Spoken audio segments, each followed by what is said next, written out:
తనకంటే అందంగా ఉన్నారని రేపొద్దున ఆ పిల్లలు పెద్ద అయితే ఇంకా అందంగా మారిపోతారు, నాకంటే చాలా బాగుంటారనేటువంటి ఒకే ఒక అసూయతోటి వరుస మర్డర్స్ చేసుకుంటూ వస్తుంది ఈ యొక్క మహిళ.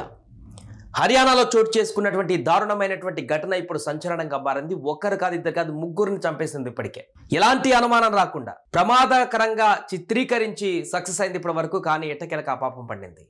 చిన్న చిన్న పిల్లలని, బాలికలను చంపడం మొదలుపెట్టింది ఒక సైకో తీరుగా మారిపోయి. తనకంటే అందంగా బాలికలు మంచిగా నీట్గా ఉన్నటువంటి అమ్మాయిలను చూసి ఓర్వలేకపోయింది. ఇంకా ఆ బాలికలు పెద్ద అయితే నా ఏజ్కి వచ్చే వరకు ఇంకా ఎంత అందంగా మారిపోతారో, నాకంటే బాగుంటారేమో అనేటువంటి అసూయ, ఆ యొక్క అందాన్ని తట్టుకోలేనటువంటి తత్వంతో వరుస హత్యలు చేసుకుంటూ వచ్చింది. పానిపట్, సోనిపట్ జిల్లాలలోని ఈ యొక్క దారుణాలను చేసుకుంటూ వచ్చింది ఇక మహిళ. 2 మర్డర్లు అయిపోయిన తర్వాత తాజాగా ఒక 3వ మర్డర్ చేస్తున్న సమయంలో మొత్తం ఈమె కుట్ర బయటపడడంతో విచారణలో సంచలన విషయాలు బయటకు రావడం జరిగింది. నౌల్తా అనేటువంటి గ్రామంలో తాజాగా ఒక పెళ్లి వేడుకలో కుటుంబ సభ్యులందరూ కూడా పెళ్లి వేడుకలలో హడావిడిగా గడుపుతూ అక్కడ అంతా కూడా సందడి వాతావరణం నెలకొన్నటువంటి సందర్భంలో అక్కడ విద్య అనేటువంటి ఒక చిన్న పాప ఉంది. ఆ పాప అందాన్ని చూసి, ఆ పాపను ఆ యొక్క ఆ పిల్లలు ఉన్నటువంటి మంచితనాన్ని చూసి, లేకుంటే అందాన్ని చూసి తట్టుకోలేక ఫస్ట్ ఫ్లోర్కి తీసుకువెళ్ళి అక్కడ నీటి టబ్బులో ముంచేసి అత్యంత దారుణంగా చంపేసింది మహిళ.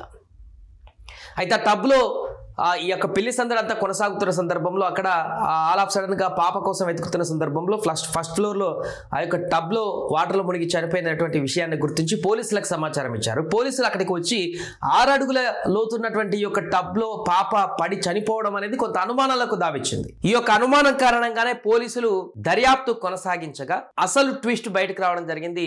ఆ పాపకి ఈమె పెద్దమ్మ వరుస అవుతుంది అనుకుంటా, పిన్ని వరుస పెద్దమ్మ వరుస అవుతుంది ఆ పాపకి.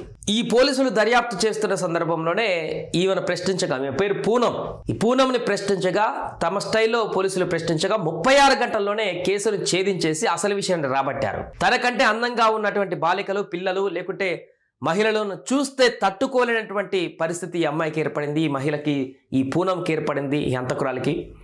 అందుకే గతంలో కూడా, సంవత్సరం క్రితం కూడా తన ఆడబిడ్డ కూతురుని కూడా ఆ రకంగా చంపినట్టుగా కూడా ఈ దర్యాప్తులో ఒప్పేసుకుంది. గతంలో కూడా ఒక 1 year క్రితం